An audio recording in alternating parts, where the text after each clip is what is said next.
अस्सलाम वालेकुम। आज की वीडियो प्राइमूला के बारे में है। ये प्लांट्स मैंने नर्सरी से परचेज़ किए थे, तो सोचा आप लोगों के साथ इसके कलर, इसके शेड शेयर कर दूँ, उसकी केयर के बारे में भी बता दूँ। असल में मुझे प्राइमूला का सीड नहीं मिला मार्केट से, जहाँ से मिला था वो सीड बिल्कुल डेड था। वो मैंने लगाया तो था लेकिन वो जर्मिनेट नहीं हुआ। वो शायद ओल्ड सीड था या एक्सपायर था, वो जर्मिनेट नहीं हुआ क्योंकि इसके सीड्स के लिए भी आपको सब्र करना पड़ता है सीड से जर्मिनेशन के लिए। क्योंकि इसका सीड काफ़ी टाइम लेता है जर्मिनेट होने के लिए और उसके लिए जो टेम्परेचर चाहिए होता है वो 12 से 25 डिग्री चाहिए होता है, मतलब मैक्सिमम 25 डिग्री और मिनिमम 12 डिग्री।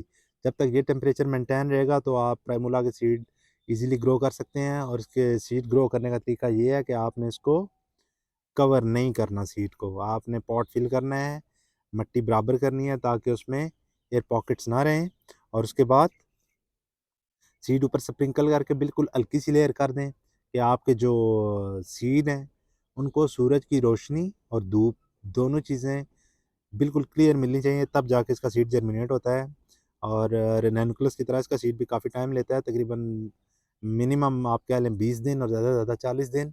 लेकिन मेरा सीड तकरीबन 2 महीने गुजर गए थे, वो नहीं जर्मिनेट हुआ, तो मैंने ये प्लांट्स खरीद लिए। तो अब इन प्लांट्स की केयर आपने कैसे करनी है, जिन जिन लोगों के पास प्राइमूला अवेलेबल है तो उनके लिए थोड़ी सी इन्फॉर्मेशन।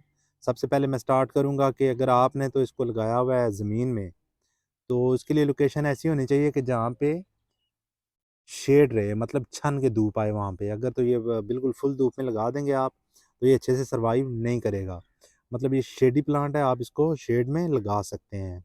और उसके बाद इसके लिए जो सॉइल होनी चाहिए आपकी, चाहे वो पॉट्स में है या ज़मीन में है, वो वेल ड्रेन्ड होनी चाहिए। मतलब आप पानी दें और जितनी उसकी रिक्वायरमेंट है वो अपने गमले में होल्ड कर ले मट्टी, और बाकी पानी ड्रेन हो जाए। अगर ज़मीन में है तो बाकी पानी नीचे चला जाए। ठीक है, ज़मीन में वैसे भी जितने भी आप प्लांट्स लगाते हैं सर्दी के, उनके लिए पानी की इतनी ख़ास ज़रूरत नहीं होती। ज़मीन में अपना मॉइस्चर होता है, आप हल्का-हल्का शावर करते रहें तो आपके प्लांट्स अच्छे से चलते हैं। और उसके बाद एक और चीज़, अगर तो आप लोगों ने इसको ज़मीन में लगाया हुआ है तो इसके नीचे आप यहाँ पे, ये तो बिल्कुल पॉट के साथ जुड़ा हुआ है ना, क्योंकि नर्सरी वाले जो है वो मट्टी बिल्कुल ऊपर तक फिल करते हैं ताकि इसके अंदर पानी खड़ा ही ना हो। आप पानी दें जो इसको चाहिए, मट्टी गीली हो जाए और बाकी पानी निकल जाए और मट्टी टाइम से खुश्क भी हो जाए। ठीक है, ज़मीन में अगर आप लगाते हैं तो आप लगा के उसकी मल्चिंग कर दें। मल्चिंग किसी भी ऑर्गेनिक चीज़ से आप कर सकते हैं। ठीक है, जैसे राइस हस्क है, उसके बाद व्हीट स्ट्रॉ है, और भी काफ़ी सारी चीज़ें हैं जैसे कोको हस्क है, आप उससे भी मल्चिंग कर सकते हैं।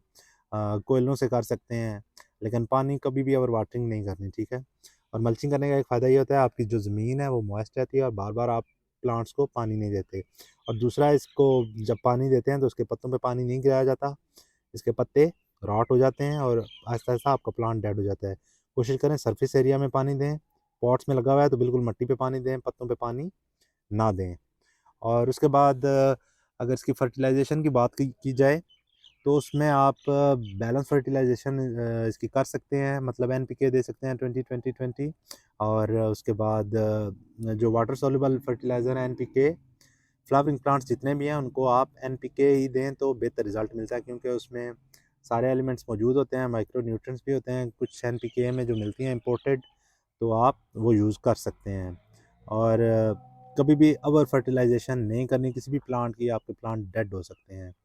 और आपने अपने प्लांट्स में इतनी स्पेस देनी है क्योंकि इसके पत्ते नीचे ज़मीन पे फैले होते हैं, जैसे ये नज़र आ रहे हैं आपको, इसके पत्ते बिल्कुल ज़मीन के साथ चिपके होते हैं। तो आपने इतना गैप ज़रूर देना है अपने प्लांट्स में कि उनमें हवा क्रॉस होती रहे। उससे एक तो आपके इंसेक्ट अटैक नहीं आता और दूसरा उस पे फंगस एक्टिव नहीं होती, क्योंकि जिन प्लांट्स में से हवा का गुज़र नहीं होता उन पे इंसेक्ट अटैक भी आ जाता है और प्लांट पे फंगस भी एक्टिव हो जाती है, क्योंकि आपकी मिट्टी प्रॉपर ड्राई नहीं होती, सूरज की जो धूप है वो प्लांट्स की बेस तक नहीं जाती।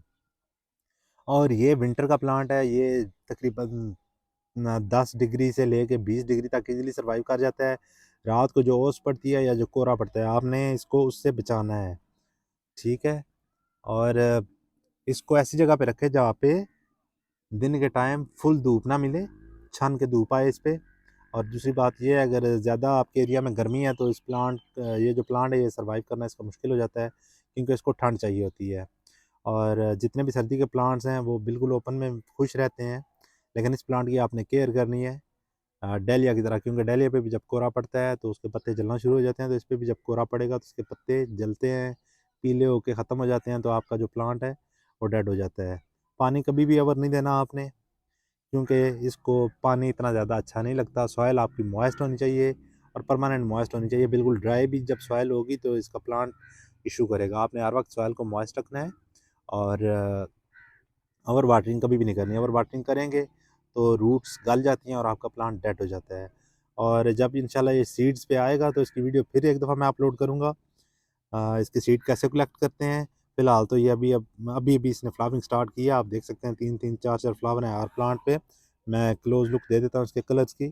काफ़ी प्यारे कलर हैं। मैं वहाँ पे जितने भी शेड्स अवेलेबल थे सब के सब ले आया हूँ, ठीक है। और अगर तो ये ज़मीन में लगाओ तो इसके पत्ते काफ़ी ह्यूज साइज़ के हो जाते हैं और उसका फ्लावर भी थोड़ा बड़ा आता है। ये उन्होंने छोटे पॉट में लगाया हुआ है, पनीरी वाले पॉट में, तो मैंने इसको शिफ्ट नहीं किया। ये इसी तरह एज़ इट इज़ इन्हीं पॉट्स में रहेगा, क्योंकि मेरे बाकी भी जितने प्लांट्स हैं, ये बैक पे आप कैलेंडुला देख सकते हैं, ये भी पनीरी वाले पॉट्स में ही लगा हुआ है और फ्लावरिंग माशाल्लाह इस पे भर के हुई थी। तो कैसी लगी आप लोगों को आज की मेरी वीडियो? मिलेंगे फिर किसी नेक्स्ट वीडियो में, तब तक के लिए अल्लाह हाफ़िज़।